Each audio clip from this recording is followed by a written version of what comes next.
प्रिय दर्शकों, चाहे जीवन में कुंवारे मर जाना, लेकिन कभी भी ऐसी स्त्री के साथ में विवाह मत करना, या फिर कहे तो किसी प्रकार का रिश्ता, दोस्ती या फिर संबंध ऐसे स्त्रियों से भूल कर भी नहीं रखना। प्रिय दर्शकों, आज आप जीवन की एक ऐसी सच्ची कहानी से रूबरू होने वाले हो जिससे आपको अपने आसपास के स्त्रियों के बारे में ऐसी राज पता चलेगी जिसे सुनकर आपका रूह कांप जाएगा।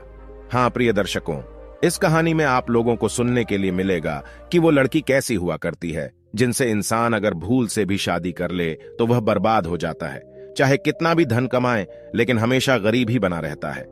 आइए इस कहानी के माध्यम से समझते हैं। एक बार की बात है, एक तालाब के किनारे एक पेड़ में बूढ़ी चिड़िया और कौवा रहा करते थे। कौवा बूढ़ी चिड़िया के पास बैठा हुआ था तो कौवा ने बूढ़ी चिड़िया से पूछा, मैं जंगल से उड़ते हुए आ रहा था तो मैंने देखा कि पृथ्वी लोग कितना स्वार्थी बन गया है, कौन अपना है और कौन पराया। आज के समय में यह समझना बहुत कठिन है। बूढ़ी चिड़िया बोली, हे कौवा, सही कह रहे हैं आप। अब कौवा बोला, ऐसे में जो एक जीवन साथी होती है, जो किसी इंसान के साथ उसके पूरे जिंदगी साथ रहती है, उसके बारे में पता होना बहुत जरूरी है। फिर बूढ़ी चिड़िया कौवा से कहती हैं, सही कह रहे हो, नहीं तो किसी भी इंसान का जिंदगी एक पल में बर्बाद हो जाता है, वो अमीर से गरीब बन जाता है। कौवा ने कहा, हे बूढ़ी चिड़िया, ऐसी कौन सी बात है जो हर एक इंसान को उसके विवाह से पहले पता होनी चाहिए। बूढ़ी चिड़िया कहती हैं, मैं आपको ये बातें एक कहानी के जरिए बताती हूं, आप बस कहानी को ध्यान से पूरा सुनना, क्योंकि आधा अधूरा ज्ञान कोई काम का नहीं होता। प्रिय दर्शकों, कहानी शुरू करने से पहले मेरा आप सभी से अनुरोध है कि आप हमारी कहानी में खो जाएं। उससे पहले हमारे चैनल स्पिरिचुअल ज्ञान गंगा को सब्सक्राइब करके बेल आइकॉन अवश्य दबा लें, जिससे हमारी हर वीडियो का नोटिफिकेशन सबसे पहले आप तक पहुंच सके और आप हमारी हर वीडियो से प्राप्त ज्ञान को अपने जीवन में उतार सके। तो चलिए कहानी शुरू करते हैं। तब बूढ़ी चिड़िया कहती हैं, हे कौवा, प्राचीन काल की बात है, एक गांव जो कि नदी के किनारे बसा हुआ था। उस गांव में एक बहुत ही दयावान राजा रहते थे और उनकी 2 रानियां थीं, और राजा अपने पत्नियों से बहुत ही घनिष्ठ प्रेम करते थे। और एक दिन राजा के राजमहल में एक बेटा पैदा होता है, और इसी खुशी में गांव के जो राजा थे वो अपने दरबार में नृत्य सम्मेलन का आयोजन करते हैं, और इस नृत्य सम्मेलन में आसपास के गांव से भी कुछ लड़कियां भाग लेती हैं। शाम का समय था और नृत्य कला का आयोजन शुरू हो चुका था, और तभी राजा की नजर अचानक से एक सुंदर स्त्री पर पड़ती है, जिसका नृत्य देखकर राजा उन पर मोहित हो जाते हैं। और उसके बाद राजा मंत्री को कहकर अपने विवाह का प्रस्ताव उस लड़की के सामने पेश करवाते हैं, और वो लड़की इस प्रस्ताव को सुनकर के आश्चर्य में पड़ जाती है। और वो लड़की उस मंत्री से कहती है, मुझे कुछ वक्त दीजिए, मैं सोचकर बताती हूं। फिर कुछ दिनों के बाद राजा उस लड़की से शादी कर लेते हैं।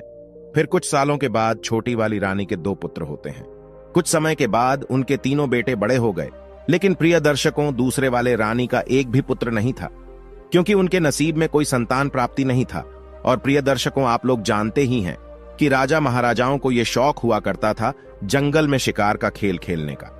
तो जो राजा के 3 बेटे थे, उनमें से सबसे बड़ा बेटा एक दिन अपने घोड़े पर सवार होकर के जंगल में शिकार करने के लिए गया, और जंगल में शिकार खेलते खेलते पूरा दिन बीत गया, परंतु उसके हाथों से एक हिरण का वध तक नहीं हुआ।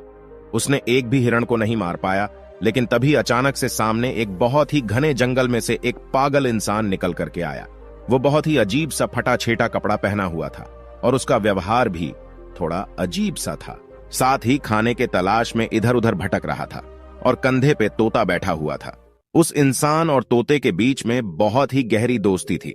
प्रिय दर्शकों, फिर वो राजकुमार जो कि शिकार करने आए हुए थे, वो उस पागल व्यक्ति के पास जाते हैं और पूछते हैं कि आप कौन हो, तुम यहां जंगल में क्यों भटक रहे हो। लेकिन प्रिय दर्शकों, वो पागल व्यक्ति कुछ नहीं बोलता, और उसे बहुत ही तेज की भूख लगी होती है, क्योंकि वो पागल व्यक्ति खाने की तलाश में था। इतने में ही राजकुमार अपने थैले में से कुछ लड्डू निकाल करके उस पागल व्यक्ति को देते हैं, और भूखा व्यक्ति लड्डू को देखते ही लपक लपक कर खाने लगा। इतने में ही राजकुमार उस पागल व्यक्ति से पूछते हैं कि आखिर कौन हो आप, और इस घने जंगलों में अकेले क्यों भटक रहे हो, आपका परिवार कहां है। ये सुनते ही उस पागल व्यक्ति के हाथ से लड्डू छूटकर जमीन पर गिर जाता है, और उस पागल व्यक्ति की आंख भर आती है। वह फूट फूट कर रोने लगता है, और यह सब देखकर राजकुमार बहुत हैरानी में पड़ जाते हैं, और उस पागल व्यक्ति से पूछते हैं कि आप क्यों रो रहे हो। तभी उस पागल व्यक्ति के कंधे पर जो तोता बैठा हुआ था वो कहता है, मेरे मालिक अपने बेटे के कारण इस स्थिति में जंगल में भटक रहे हैं। फिर राजकुमार कहते हैं कि ऐसा क्या हुआ इनके साथ में। तब तोता कहता है, इनके पास वाले नगर में एक लड़की है जिसका पिता एक राजकुमार है और वो अपनी बेटी की शादी करवाना चाहते हैं, परंतु वो लड़की तो शादी करने के लिए तैयार है, लेकिन उसकी एक शर्त है कि उस इंसान से शादी करना चाहती है जो उसके प्रश्नों का उत्तर दे सके। इसलिए जो कोई शादी की इच्छा लेकर के उसके पास में जाता है वो उससे एक सवाल पूछती है, और अगर कोई व्यक्ति उस सवाल का उत्तर दे देगा उसके साथ में वो विवाह कर लेगी, और अगर सवाल का उत्तर नहीं दे पाता है तो उसका शीश कटवा देती है। और इसी चक्कर में इनका एक पुत्र था जो कि उस स्त्री के द्वारा मारा गया, और मेरे मालिक यह सदमा बर्दाश्त नहीं कर पाए और अपना मानसिक संतुलन खो दिए, और इसी वजह से इनका राज्य भी अब उस स्त्री के कब्जे में है। इतनी बात होते ही वह व्यक्ति वहां से चला जाता है, और यह सारी बात सुनकर राजा के दिल और दिमाग में उस राजकुमारी वाली बात बैठ जाती है, और वापस शिकार पर से महल के तरफ लौटते समय भी पूरे रास्ते उसी राजकुमारी का ख्याल उस राजकुमार के दिमाग में चल रहा था। राजा जब लौट करके अपने घर आए तो घर आकर के रात्रि में लेटकर आराम तो कर लिया, लेकिन सुबह में भी वही राजकुमारी के ख्यालों में डूबे हुए थे। अब राजा से रहा नहीं गया और वो शीघ्र ही अपना घोड़ा उठाते हैं और उस राजकुमारी के महल की तरफ चल देते हैं।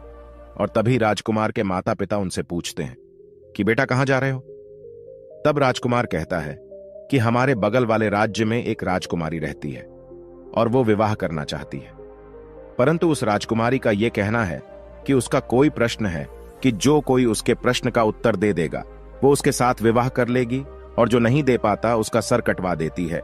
अब तक उसके चक्कर में कई लोग मारे गए हैं और कई राज्यों को वो स्त्री अपने कब्जे में ले रखी है।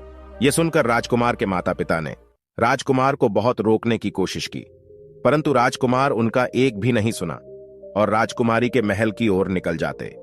महल पर पहुंचते ही राजकुमार ने विवाह का प्रस्ताव रखा तो राजकुमारी कहती हैं कि मैं आपसे विवाह करने के लिए तैयार हूं, परंतु आपको मेरे एक प्रश्न का उत्तर देना पड़ेगा, तभी मैं आपसे विवाह कर पाऊंगी, और अगर आप मेरे प्रश्नों का उत्तर नहीं दे पाते हैं तो आपका सर कटवा दिया जाएगा।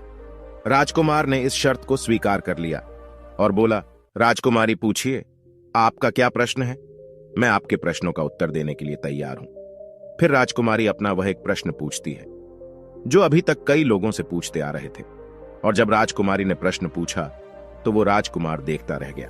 जब उत्तर नहीं आया तो राजकुमार का शीश कटवा दिया गया। प्रिय दर्शकों, ऐसा कौन सा प्रश्न था जो कि राजकुमारी पूछती थी लेकिन कोई भी इनके प्रश्नों का जवाब नहीं दे पाता था? इसके बारे में आपको आगे वीडियो में जरूर पता चल जाएगा कि राजकुमारी ऐसा क्यों करती थी, क्यों हर वो व्यक्ति जो राजकुमारी से शादी करना चाहता था उससे वही एक सा प्रश्न पूछा करती थी। जब बड़े वाले भाई मारे गए तब बड़े से छोटा दूसरे नंबर के राजा ने विचार किया कि वो राजकुमारी के पास जाएगा और अपने भाई का बदला लेगा, परंतु जैसे ही राजकुमारी उसके सामने आती है तो वह राजकुमार उस राजकुमारी को देखकर उन पर मोहित हो जाते हैं और खुद में सोचते हैं कि ये कितनी सुंदर स्त्री है, काश मैं इनसे विवाह कर पाता। लेकिन फिर राजा राजकुमारी से कहता है, मेरे बड़े भाई कहां हैं? तो राजकुमारी कहती हैं कि मुझे इसके बारे में कुछ नहीं पता। यह सब सुनकर राजकुमार फिर से सोच में पड़ जाते हैं। तब राजकुमारी राजकुमार से कहती हैं, क्या सोच रहे हो? तब राजकुमार कहता है कि आप कितनी सुंदर हो, मैं आपसे विवाह करना चाहता हूं। तो फिर राजकुमारी कहती हैं, मैं आपसे विवाह तो कर लूंगी, लेकिन मेरा एक प्रश्न है, पहले आपको उस प्रश्न का उत्तर देना पड़ेगा। तो राजकुमार कहता है कि ठीक है, आप अपना प्रश्न पूछो। लेकिन दूसरे वाले राजकुमार भी उनके प्रश्नों का उत्तर नहीं दे पाते हैं और उनका भी सर कटवा दिया जाता है। इसी प्रकार उस विवाह के चक्कर में उस राजा के 3 लड़के थे, उनमें से 2 लड़के मारे गए। अब बचा सबसे छोटा वाला, वो भी अपने घोड़े को लेकर राजकुमारी के महल की ओर चल देता है। उनके माता पिता ने उन्हें रोकने की बहुत कोशिश की, लेकिन छोटे वाले भाई चलते हुए कहता है, हम जा रहे हैं उस हत्यारी राजकुमारी से अपने भाइयों का बदला लेने, या तो मैं उस हत्यारिन से बदला लेकर के आऊंगा, अन्यथा आप ये समझ लेना कि आपका कोई बेटा था ही नहीं। उनके माता पिता ने उन्हें बहुत रोकने की कोशिश की, लेकिन वो बदला लेने के चक्कर में चल देता है। रास्ते में जाते जाते उस लड़के ने विचार किया कि जैसे मेरे भाई गए थे, अगर वैसे मैं गया तो मैं भी मारा जाऊंगा, लेकिन जाऊंगा तो जरूर। पर कुछ सोचने समझने के बाद उसने क्या किया कि उस राजकुमारी की महल से थोड़े हटकर एक बगिया थी। उसने अपने घोड़े को वहीं पर छोड़ दिया और उस बगिया के अंदर चला गया, और राजकुमारी वहां पर उस शांत वातावरण में विश्राम करने के लिए आया करती थी। अब उस बगिया में एक सरोवर था, और उस सरोवर के किनारे वह राजकुमार एक आम इंसान के वेशभूषा में खड़ा था। जी हां प्रिय दर्शकों, सभी लोग बड़े ध्यान से सुनना, यह बहुत ही अलौकिक कहानी है। प्रिय दर्शकों, राजकुमार सरोवर के किनारे खड़ा था, और तब राजकुमारी अपने कुछ सहेलियों के साथ बगिया में आई, और कुछ समय बाद राजकुमारी ने अपनी एक सहेली से कहा कि हमें पानी लाकर दो, हमें बहुत तेज प्यास लगी है। अब उस राजकुमारी की बात को सुनकर उसकी एक सहेली ने हाथ में बर्तन लेकर के उसी सरोवर पर जल लेने के लिए गई, जिस सरोवर पर वह राजकुमार आम इंसान के रूप में पहले से ही खड़ा था। उसने देखा तो उसके रूप को देखकर उन पर मोहित हो गई। वो राजकुमारी की सहेली फिर जल लेकर के आई और राजकुमारी को पिलाया, फिर तुरंत लौट करके सरोवर के पास चली गई, और उसने जाकर के उस राजकुमार यानी कि उस आम आदमी से कहती है कि आप कौन हो, यहां क्या कर रहे हो? मैं आपको देखते ही आपके रूप पर मोहित हो गई हूं, और मैं शीघ्र ही आपसे विवाह करना चाहती हूं। फिर राजकुमार कहता है कि वो तो ठीक है, लेकिन आप कौन हो? फिर वो लड़की कहती है कि मैं राजकुमारी की सहेली गंगा हूं। यह सुनकर के राजकुमार उस गंगा के साथ उसके घर चले जाते हैं, और गंगा अपने आंगन में चारपाई बिछा करके उस राजकुमार को बैठा दिया और उसके बाद में भोजन करवाया, और फिर कहती है कि आप क्या सोच रहे हो? आप विश्वास करिए, मैं आपको कभी धोखा नहीं दूंगी, क्योंकि मैं तुम्हारे रूप के ऊपर दीवानी हो चुकी हूं। मैं तुमसे प्यार कर बैठी हूं। जब इतनी बात उस राजकुमार ने सुनी तो वो राजकुमार रोने लगता है। राजकुमार के आंखों से आंसू के धारा बहने लगी और कहने लगा, मैं इसलिए सरोवर में घूम रहा था क्योंकि ये जो तुम्हारी राजकुमारी है इतनी हत्यारी है, जिसने अब तक कई लोगों के सर कटवा दिए हैं, और उन्हीं में हमारे 2 भाई मारे गए। तो मैं अपने भाइयों का बदला लेना चाहता हूं, इसलिए मैं यह जानना चाहता हूं कि यह राजकुमारी कौन सा सवाल पूछती है। तब गंगा कहती है, वह तो हम आपको बता देंगे, लेकिन पहले आप हमसे वादा कीजिए कि आप हमसे शादी करेंगे। तो प्रिय दर्शकों, गंगा ने एक तरफ तो राजकुमार से शादी करने का वादा करवा ली, वहीं दूसरी ओर उसे यह डर भी लगा था कि अगर हम इनको वहां जाने देंगे तो पता नहीं ये वहां से लौट करके आएंगे भी या नहीं। तो फिर राजकुमार गंगा से कहता है कि मैं जरूर तुमसे विवाह करूंगा। लेकिन राजकुमारी से अपने भाइयों का बदला लेने के बाद जब राजकुमार ने गंगा से इतना कहा तो गंगा को राजकुमार के ऊपर विश्वास हो गया। तो फिर गंगा ने राजकुमार को राजकुमारी के बारे में बताना शुरू किया, और गंगा ने कहा कि वो हर एक इंसान से केवल एक ही प्रश्न पूछती है कि गुल सरोवर की क्या कहानी है। तब राजकुमार ने गंगा से कहा कि आपको अगर प्रश्न पता है तो इसका उत्तर भी अवश्य पता होगा, आप हमें इसका उत्तर सुना दीजिए। लेकिन गंगा तुरंत हाथ जोड़ करके बोली, हे महाराज, अगर मुझे उत्तर के बारे में मालूम होता तो चाहे कुछ भी हो मैं आपको इसके बारे में जरूर बताती। लेकिन गंगा कहती है, राजकुमारी के राज्य में एक साधु रहता है, सिर्फ उन्हीं को यह गुलसरोवर वाली कहानी पता है, और उसने ही राजकुमारी को यह सलाह दी है कि अगर तुमसे कोई शादी करना चाहे तो तुम उससे गुल सरोवर की कहानी के बारे में पूछो। हालांकि यहां तक राजकुमारी को भी इस कहानी के बारे में कुछ भी पता नहीं होता, फिर भी राजकुमारी यह प्रश्न पूछा करती है क्योंकि वह उस साधु से प्रेम करती है। तब राजकुमार ने गंगा से कहा, चलो ठीक है, कोई बात नहीं, तुमने हमारा काम थोड़ा आसान कर दिया। अब हम जाते हैं, पहले गुल और सरोवर की कहानी के बारे में पता करते हैं कि इसकी कहानी क्या है। इसीलिए आप यहीं पर इंतजार करिए और हम वापस लौट करके जरूर आएंगे। तब गंगा बोलती है, महाराज, गुल सरोवर की कहानी कहां मिलेंगे आपको? मैं आपको यह बता सकती हूं, लेकिन वहां से जिंदा लौटना नामुमकिन है, वहां से जिंदा नहीं लौट पाओगे। राजा बोले, क्यों नहीं लौट पाएंगे? तब गंगा बोली, रास्ते में बहुत खतरा है, इसलिए आप वहां मत जाइए। इस जिद को छोड़िए, आप अपने भाइयों का बदला नहीं ले पाओगे। आप हमारे साथ विवाह कीजिए और बदला लेने के बारे में भूल जाइए। उस राजकुमार ने कहा, चाहे रास्ते में कितनी भी कठिनाई क्यों ना हो, चाहे संकट कितने भी हो, लेकिन मैं जाऊंगा जरूर और अपने भाइयों का बदला जरूर लूंगा। तो गंगा ने सोचा कि अब हम चाहे इनको कितना भी रोकने की कोशिश करें, लेकिन यह नहीं रुकेंगे।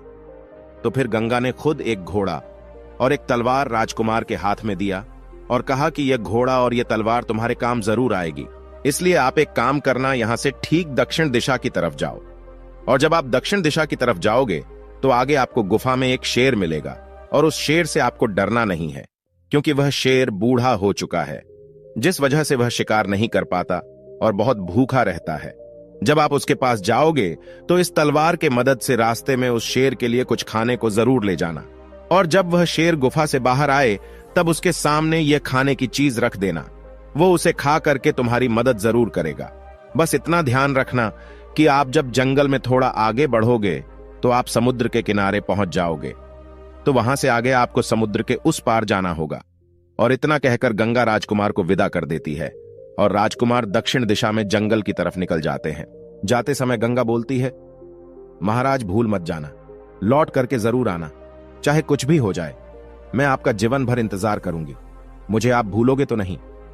तो उस राजकुमार ने विश्वास दिलाते हुए बोला कि आप चिंता मत करो, मैं लौट करके जरूर आऊंगा और तुमसे विवाह करूंगा, इसीलिए आप तनिक भी चिंता मत करो।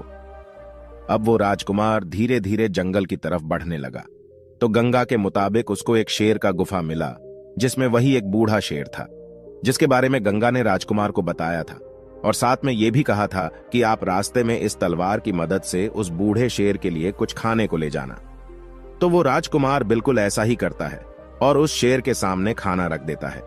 चूंकि शेर बहुत भूखा था, तो वो खाना देखते ही बहुत खुश हो जाता है और लपक कर खाना शुरू कर देता है।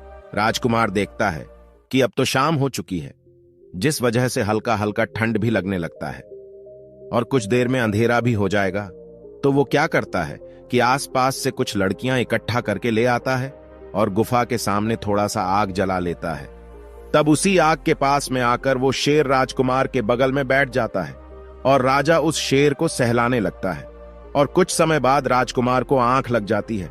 राजकुमार वहीं पर सो जाता है। फिर अगले सुबह होते ही राजकुमार उस शेर के साथ जंगल में आगे दक्षिण दिशा की तरफ बढ़ने लगता है। चलते चलते जंगल में राजकुमार को आगे कई मुसीबतें आती हैं। कई तरह के जानवर राजकुमार के सामने आते हैं, लेकिन उस बूढ़े शेर की दहाड़ से सभी जानवर डर के भाग जाते हैं। और इसी तरह राजकुमार उस बूढ़े शेर के साथ चलते चलते समुद्र के किनारे पहुंच जाते हैं, और पहुंचते ही देखते हैं कि थोड़े दूर पे एक व्यापारी कई हाथियों पे सामान लादकर कुछ सैनिकों के साथ समुद्र के तट पर खड़े हैं। अब वो राजकुमार उस व्यापारी के पास जाता है, तो व्यापारी उससे पूछता है कि कौन हो, आप यहां क्या कर रहे हो। फिर राजकुमार अपने साथ बीती हुई घटना को उस व्यापारी को बताता है और कहता है, मुझे किसी भी तरह समुद्र के उस तरफ जाना है। इतने में ही व्यापारी देखता है कि उस पार से उसकी नाव आ रही है, जिस पे वह व्यापारी सामान को रखवाकर समुद्र के उस पार पहुंचवाया करता है। नाव के समुद्र के किनारे पहुंचने के बाद वह व्यापारी सामान को नाव पर रखवाता है, और इतने में वह राजकुमार उस व्यापारी से कहता है, आप कृपा करके मुझे भी इस नाव की मदद से समुद्र के उस पार पहुंचवा दें। फिर व्यापारी ने कहा, अगर अब इस नाव पर थोड़ा सा भी वजन बढ़ेगा तो यह नाव डूब सकती है, मुझे माफ करें, मैं आपकी मदद नहीं कर पाऊंगा। राजकुमार ने कहा, अब तो आप सब कुछ जानते हैं, मेरा समुद्र के उस पार जाना कितना जरूरी है। आप एक काम करिए, मेरे पास कुछ सोने के सिक्के हैं और ये गले की चैन, इसको आप रख लीजिए, परंतु मुझे इस नाव से जाने दीजिए। प्रिय दर्शकों, वह व्यापारी बहुत ही लालची था, इसलिए वह राजा के दिए हुए सोने के सिक्के और उसकी चैन रख लेते हैं और नाव से सैनिक के द्वारा कुछ सामान उतरवा के राजा को उस नाव पर जाने देते हैं। और इसी तरह राजकुमार उस नाव पर बैठकर समुद्र के उस पार गुल और सरोवर की कहानी के तलाश में निकल जाते हैं। ठीक 15 दिन बाद राजकुमार समुद्र के उस पार एक नगर में पहुंच जाते हैं और नगर में गुल और सरोवर की कहानी के तलाश में इधर उधर भटकने लगते हैं। और देखते देखते वो राजकुमार एक राज्य में पहुंचते हैं, और जिस राज्य में वो पहुंचे उस राज्य का नाम गुल होता है और वहां के राजा का नाम सरोवर था। वहां पर पहुंचकर राजकुमार देखता है कि सरोवर नाम के राजा के राज्य में नित्य कला होता था और वहां पर कई लोग आया करते थे। संगीत बजता था, नृत्य कला होता था, सभा में चारों ओर आनंद का माहौल रहता था। और राजकुमार ने क्या किया कि उन्हीं लोगों के बीच में जाकर बैठ गया। अब 3-4 दिन लगातार वहां पर आता है और चुपचाप चला जाता है, लेकिन किसी से कुछ नहीं कहता। एक दिन सरोवर नाम के राजा की नजर उस पे पड़ गई और सरोवर नाम के राजा ने उसको उठाया। सभा के अंत में उससे कहा, मैंने आपको देखा कि आप 3-4 दिन से आते हो, ना किसी से कुछ कहते हो और ना ही किसी से कुछ बोलते। आप इस राज्य के नहीं लगते हो, इससे पहले कभी यहां दिखाई भी नहीं दिए। कौन हो, आप क्या करना चाहते हो? राजकुमार को तो गुल और सरोवर की कहानी पता करनी थी और उन्हें अच्छी तरीके से पता था कि इस कहानी के बारे में सरोवर नाम के राजा को जरूर पता होगा। इसलिए राजकुमार सरोवर नाम के राजा से कहता है, महाराज, मैं कुछ संगीत गाना चाहता हूं। यह सुनकर सरोवर नाम के राजा उनसे बोलते हैं कि कौन सा संगीत ठीक है, आप सुनाइए। और इतने में सरोवर नाम के राजा के इशारे पर पीछे से ढोल बजने लगते हैं और राजकुमार संगीत गाने लगते हैं। उस राजकुमार ने इतना सुंदर संगीत सुनाया कि पूरी सभा बैठी हुई वाह वाह करने लगी। राजा खुश हो गया और राजा ने खुश होकर के बोला, हम तुम्हारे इस गायकी से इतने खुश हैं कि आप चाहे तो कुछ भी मांग सकते हो। आप जो मांगोगे हम आपको वो जरूर देंगे, ये हमारा वचन है। फिर राजकुमार कहने लगा, महाराज ऐसा ना हो, मैं मांगू और आप अपना पैर पीछे खिसका ले। इसलिए एक काम कीजिए, आप रहने दीजिए, जो कुछ भी है वो ठीक है और जैसे भी है ठीक है, हम जैसे हैं अच्छे हैं। तो उस राजा ने कहा, नहीं, आप मांगो, ऐसा कुछ नहीं है, आप जो कहोगे वो हम आपको देंगे, आपकी जो इच्छा हो वो आप मांगना।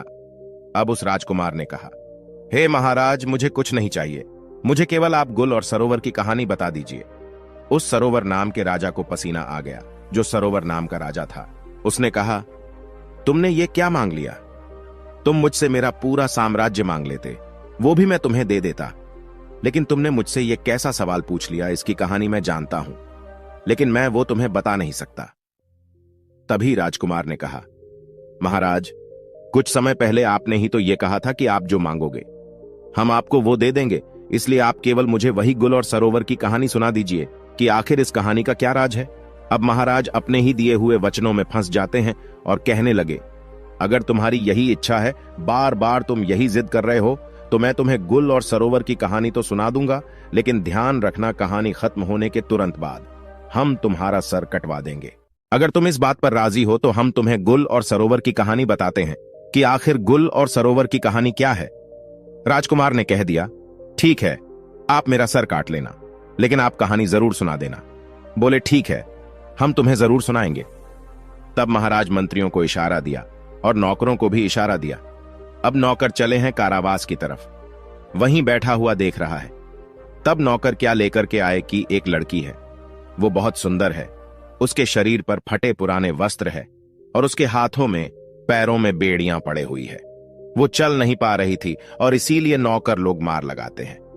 अब वो राजकुमार देखता रह गया, ये क्या है, मेरी समझ में नहीं आया। तब तक उस लड़की को ला करके सरोवर महाराज के सामने खड़ा कर दिया। अब राजकुमार के सामने उस सरोवर नाम के राजा ने कहानी शुरू की। तुम सुनना चाहते थे गुल सरोवर की कहानी क्या है, तो सुनिएगा। मेरा ही नाम है सरोवर राजा, मैं ही हूं वो सरोवर हूं, और गुल ये लड़की है जो तुम्हारे सामने हथकड़ी और बेड़ियों में जकड़ी हुई है। राजकुमार कहने लगा, महाराज, आप सरोवर और ये लड़की गुल, इसका मतलब आपकी ही कहानी है। महाराज ने बोला, हां, ये मेरी ही कहानी है। राजकुमार ने कहा, फिर तो आपसे अच्छी तरह और कौन बता सकता है। महाराज बोले, सुनो हमारी कहानी क्या है। मैं विवाह से पहले एक बार जंगल में शिकार खेलने के लिए गया था, तो वहां ये लड़की अपनी सहेलियों के साथ बगिया में बैठी हुई थी। ये सब बातें उस सरोवर नाम का राजा समझा रहा है। उस दिन बगिया में घूमते घूमते हम पहुंच गए, तो हमारी नजर इस स्त्री के ऊपर पड़ी। ये गुल नाम की लड़की जो तुम्हारे सामने खड़ी है, इसकी नजर हमारे ऊपर पड़ी और इसे देखकर हम इस पर मोहित हो गए, और हमें देख करके ये भी हम पर मोहित हो गई। मैं इस स्त्री के रूप पर इतना मोहित हो गया कि मैं इसके रूप का दीवाना हो गया। अब क्या बताए, इस लड़की को देखकर हम तो कुछ नहीं बोल पाए, लेकिन इस लड़की ने मुझे अपने पास बुला लिया और कहा, कौन हो आप, कहां से आए हो, क्या नाम है, तुम क्या देख रहे हो? तो फिर मैंने उलझी हुई आवाज में से जवाब दिया, मेरा नाम सरोवर है और मैं इस राज्य का राजा हूं, और आप कह रहे हो कि क्या देख रहे हो, तो आप इतनी सुंदर हो कि ऐसा लगता है हम आपको ही देखते रहे। तो इससे पहले कि मैं इस लड़की से कुछ पूछता, तब तक इस लड़की ने हमसे पूछ लिया, क्या आप मुझसे शादी करोगे? जो बात मेरे दिल में थी वो इसने कहा, तो मैं बहुत खुश हो गया। अब ये लड़की मुझे साथ में लेकर के अपने घर पहुंची। अपनी मां से हट करती है कि हे मां, मैं अगर विवाह करूंगी तो इसी के साथ मैं करूंगी, अन्यथा मर जाऊंगी। मां बाप ने बहुत समझाया कि बेटा, इनके घर खानदान का कोई पता नहीं, कहां के रहने वाले हैं, इसका कुछ पता नहीं है। और उसकी मां कहती है कि एक अजनबी के साथ मैं तुम्हारा विवाह कैसे करा सकती हूं। तब महाराज कहता है, उस समय वो लड़की बार बार अपने माता पिता से विनय करने लगती है और खाना पीना तक छोड़ देती है। अब इसके जिद के सामने इसके माता पिता मजबूर होकर इसका विवाह मेरे साथ करवा दिए। और फिर वह सरोवर महाराज राजकुमार से कहता है, जरा ध्यान से इस कहानी को सुनना, क्योंकि इस कहानी में अब बहुत ही राज खुलने वाला है। होता यह है कि इस लड़की का विवाह जब मेरे साथ हो गया, तब विदा होकर के मेरे साथ मेरे घर के लिए आ रही थी, तो रास्ते में यह बहुत ही प्रसन्न थी और मुझसे कह रही थी, मुझे मेरे मन चाहे पिया मिले हैं और मैं खुद दुखी रह सकती हूं, लेकिन इनको कभी दुखी नहीं रहने दूंगी। और कहती थी कि मैं खुद संकट में रह सकती हूं, लेकिन इन पे कभी आंच नहीं आने दूंगी और अपने पिया से हमेशा लगाव बना के रखूंगी। ऐसे ही करके हम अपने घर पहुंच गए और इसे अपने घर ले आए। और अब तो हम उसके प्यार में इतना पागल हो गए कि सब कुछ भूलते जा रहे थे। हम अपना राज्य का दरबार भी समय से पहले बंद करके घर पहुंच जाते थे। ऐसे ही कुछ दिनों तक चलता रहा और कुछ दिनों के बाद से जब घर लौट के इस स्त्री के पास आते थे, तो पता नहीं क्यों हमें बहुत जोर की नींद आ जाया करती थी और इतने में ही वो राजमहल से जंगल की ओर चल देती है। उस स्त्री के वहां से निकलते ही मैं भी वहां से निकल जाता हूं, इसके पीछे पीछे जाता हूं और तभी मैं देखता हूं कि वो स्त्री एक साधु के साथ में बैठी हुई हंस हंस कर बातें कर रही है। इतना सब कुछ देखते ही मैं सोचने लगा कि पता नहीं ये उसका रोजाना का काम था या सिर्फ आज का काम है। उसके बाद मैं चुपचाप वहां से वापस राजमहल में लौट जाता हूं। फिर राजकुमार उनसे कहने लगा कि आगे क्या हुआ। तो महाराज ने राजकुमार से कहा, उस दिन मेरा पूरा दिन उसी के बारे में सोचते सोचते निकल गया एवं दूसरा दिन भी संध्या होने चली और ये तो हमेशा यही सोचती रहती थी कि कब शाम होगी। तो फिर इसने खाना बनाया और मुझे दिया, लेकिन उस दिन हमने जानबूझकर खाना नहीं खाया। मैंने निर्णय किया कि आज चाहे कुछ भी हो जाए, लेकिन सोएंगे नहीं। फिर देर रात तक उससे बातें करते रह गए एवं इतने में उस स्त्री ने कहा कि पिया, अब बहुत ज्यादा रात हो चुकी है, आप सो जाइए। तब मैंने आंखें बंद करके सोने का नाटक किया और तब ये स्त्री उसी साधु के पास चली जाती है। फिर मैं भी उसके पीछे पीछे गया तो मैं देखता हूं कि वो साधु हाथ में डंडा लिए उस स्त्री से बहुत ही गुस्से में कहता है कि आज तुम्हें यहां पर आने में इतना समय क्यों लग गया, कहां थी इतनी देर तक। फिर वो स्त्री हाथ जोड़ करके साधु से क्षमा मांगते हुए कहा, मेरे पिया, आज विलंब से सोए थे, इसलिए मुझे आने में इतनी देर हो गई। फिर स्त्री ने साधु से कहा कि अगली बार से ऐसा कभी नहीं होगा, क्योंकि अगली बार से मैं उसके खाने में जहर देकर के उसे सदा के लिए सुला दूंगी और आपके पास आ जाऊंगी। तभी मैंने उसके मुख से यह बात सुनी तो मुझे बहुत ही तेज पसीना आने लगा और मैं घबरा गया। उसी समय उस साधु की नजर मुझ पर पड़ जाती है और साधु ने उस स्त्री से कहा कि उस पेड़ के पीछे छिप करके मुझे कोई देख रहा है। तो फिर वो जो गुल नाम की लड़की थी, उसकी नजर मेरे ऊपर पड़ी। तभी वो स्त्री ने चिल्लाकर कहा कि ये तो मेरे पिया है, आप उसे मार डालिए। फिर क्या था कि वो दो और मैं अकेला, वो दोनों ने मिलकर मुझ पर आक्रमण किया और मुझे मारने की कोशिश की और हमारे बीच युद्ध छिड़ गया और फिर मैं युद्ध करते करते नीचे गिर गया। उस साधु ने मुझे कसकर दबा लिया कि तभी ये जो स्त्री है, ये स्त्री नहीं बल्कि हत्यारीन है। उसके बाद ये स्त्री ने तलवार लेकर मेरे सीने पर बैठ गई और तभी वो जो साधु था वो वहां से भाग जाता है। फिर मुझे कुछ समझ में नहीं आ रहा था कि मैं क्या करूं, और जैसे ही ये स्त्री मुझे तलवार से मारने वाली ही थी कि इतने में महाराज उस राजकुमार से कहता है कि ये जो कुत्ता तुम सामने देख रहे हो, उस वक्त ये कुत्ता आता है और रानी पे काबू करके मेरी जान बचा लेता है। और जो वह साधु था वो समुद्र के उस पार मेहर नाम के राजकुमारी के राज्य में जाकर छिप गया है। राजकुमार को महाराज की पूरी बात समझ में आ गई और महाराज कहते हैं कि ये थी गुल और सरोवर की कहानी। अब मैं अपने वादे के अनुसार पूरी कहानी तुम्हें सुना दी। अब तुम इस वादे के अनुसार अपना सर कटवाओ।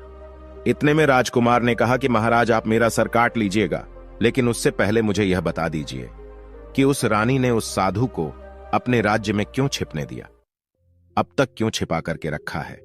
और जब राजकुमार ने यह कहा तो अब सरोवर महाराज जो है वो अपने ही दिए हुए वचनों में फंस गया एवं इस सवाल का जवाब नहीं दे पाने के कारण राजकुमार को छोड़ दिया और कहा, मैं तो तुम्हें छोड़ दे रहा हूं, लेकिन आज के बाद मेरे इस राज्य में कभी नजर नहीं आना।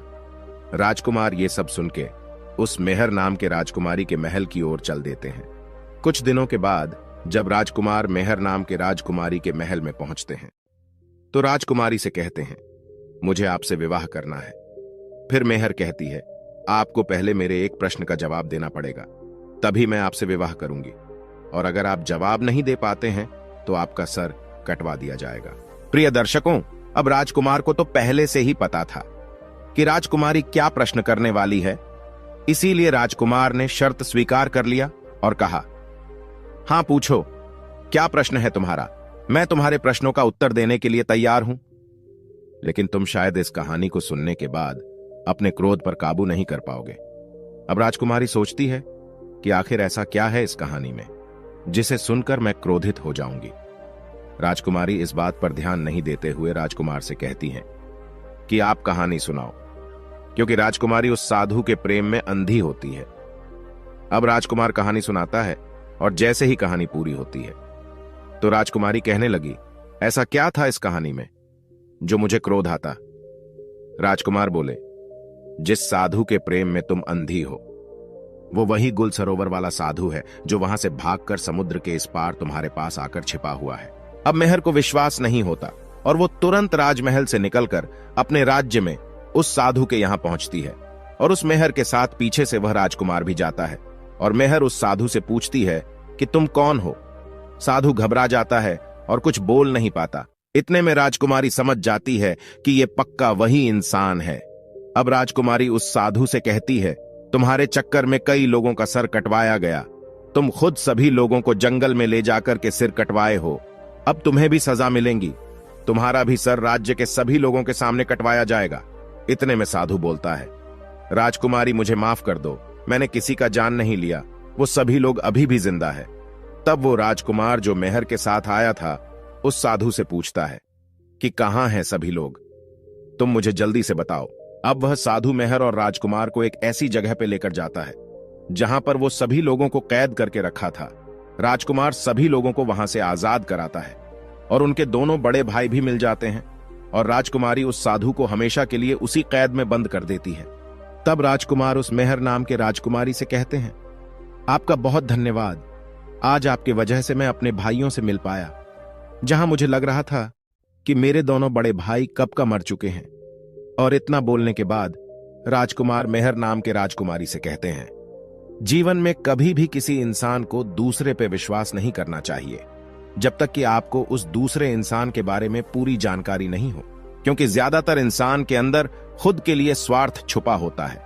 राजकुमार कहता है, जब कोई इंसान कभी कभी किसी परिस्थिति में चतुराई या चालाकी दिखाता है या दूसरों को बेवकूफ मानते हुए कोई अभिनय ढोंग या पाखंड करता है तो इसे त्रिया चरित्र कहते हैं, कि कैसे जब एक इंसान को अपना स्वार्थ दिखने लगता है तो वह अपने लोगों को भी बेवकूफ बनाकर अपना स्वार्थ को पूरा करता है और उसके साथ रहने वाले लोगों को इसके बारे में भनक तक नहीं लगती कि यह स्त्री या पुरुष त्रिया चरित्र की खेल कर रहा है। आज के टाइम में हर दूसरा लोग त्रिया चरित्र कर रहा है जिसके अंदर थोड़ा सा भी स्वार्थ है। इसलिए प्रिय दर्शकों, जो आपके दिल के करीब है उसके बारे में आप पूरी जानकारी रखिए कि उसके अंदर खुद को लेकर कोई स्वार्थ तो नहीं छुपा है, और अगर ऐसा है तो आप उनसे थोड़ा दूर ही रहिए, क्योंकि ऐसे में आपको जिंदगी के हर एक कदम पर धोखा ही मिलेगा। क्योंकि एक स्वार्थी इंसान अपने स्वार्थ के लिए जिंदगी में कुछ भी कर सकता है। और राजकुमारी मेहर से इतना कहने के बाद वो राजकुमार अपने भाइयों के साथ महल की ओर चल देता है। प्रिय दर्शकों, हमारी आज की कहानी यहां समाप्त होती है। हम उम्मीद करते हैं कि आपको हमारी आज की यह कहानी, आज का यह वीडियो पसंद आया होगा और आप इससे ढेर सारी प्रेरणा लेंगे। मिलते हैं अगली ज्ञान चर्चा के साथ अगले वीडियो में। तब तक के लिए नमस्कार, धन्यवाद।